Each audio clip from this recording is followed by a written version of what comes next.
Let's be real. For a whole generation, the American dream of owning a home, well, it's not a dream anymore, is it? It's a nightmare. It feels like you're staring at a locked gate and someone threw away the key. Well, today we're going to pick that lock and find out exactly what's going on. So let me ask you straight up. Why can't you afford a house? No, seriously. You've heard all the noise, right? The finger pointing, the terrible advice. But what's really happening here? Let's get into it. Real quick, before we dive deeper, hit like, smash subscribe, and share this video with someone who needs it. And if you're looking for a top-tier real estate agent anywhere in the country or need life insurance, check out the links in the description. We've got you covered. You know the story they love to tell. It's so simple, it's actually insulting, right? Oh, just skip the lattes, stop buying avocado toast, cancel that streaming service. The myth is that this is all on you, that it's some kind of personal failure, a budgeting problem. But look, that is not just wrong, it's a complete distraction. The truth, it's not you. It never was. The system, the entire system that your parents and grandparents used to build wealth, it's broken. Fundamentally broken. So let's talk about that broken system. For decades, there was this clear path. It was like a ladder that pretty much everyone knew how to climb. But now, that ladder's been kicked right out from under an entire generation. And this was the starter home ladder. The concept was so simple. You get your foot on the first rung, a small, affordable house, and you just start climbing. I mean, the whole American dream was basically built on this idea. And the steps were crystal clear, right? Step 1, buy a small starter home. Step 2, you make your payments, the house goes up in value, you build that sweet, sweet equity. And step 3, in a few years, you sell it, take all that cash you made, and use it as a down payment on a bigger, better house. It was simple, it worked, and you could do it over and over. But here's the gut punch. That path, that ladder, that entire system, it is gone. It has been completely dismantled, piece by piece, and it's left millions of people just stranded. So the big question is, why? Well, it's not just one thing. It's more like a fortress. 4 massive walls have been built around the housing market, and they're making it almost impossible for anyone new to get inside. And if you don't believe me, just look at the data. It is screaming at us. Think of this as the market's pulse. First-time homebuyers, they've plunged to a historic low, just 21% of the market. That is the ultimate canary in the coal mine, folks. It's a massive red flag that the whole engine is seizing up.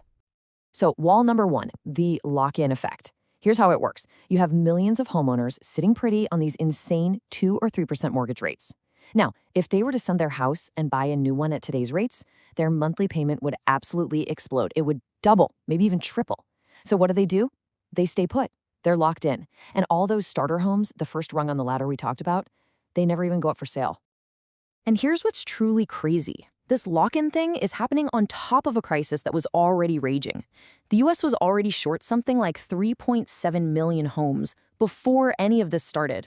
So we're all fighting over scraps, basically, because for decades, we just haven't built enough houses. Simple as that. So what does this supply crunch actually mean for your bank account? Well, get this.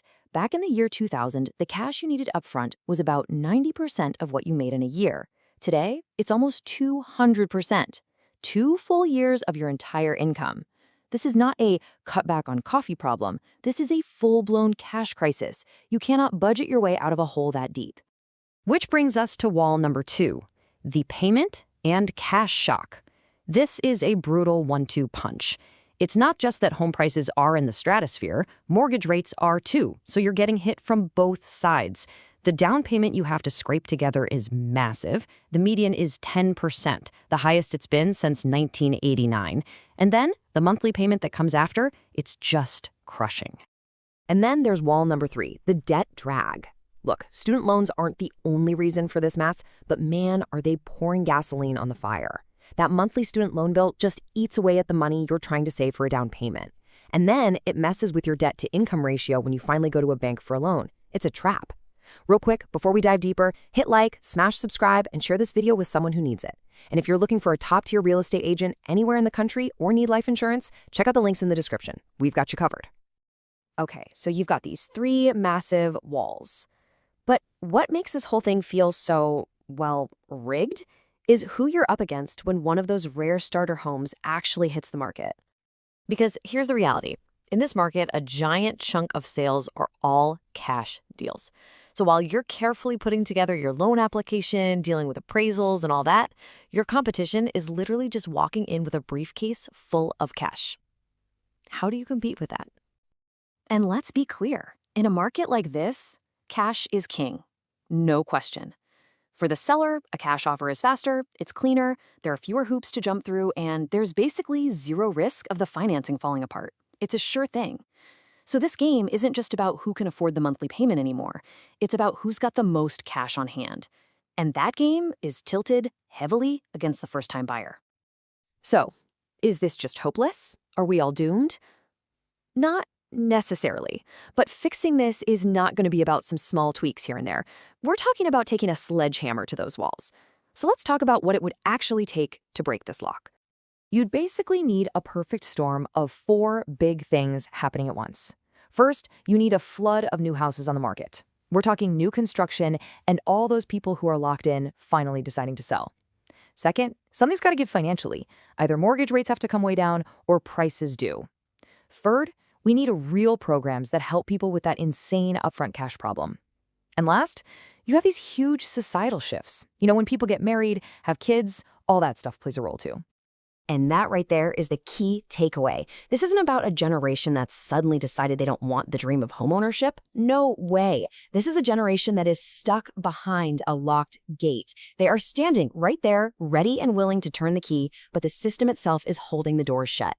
Real quick, before we wrap up, hit like, smash subscribe, and share this video with someone who needs it. And if you're looking for a top-tier real estate agent anywhere in the country or need life insurance, check out the links in the description. We've got you covered. Which leaves us with a huge and kind of scary question.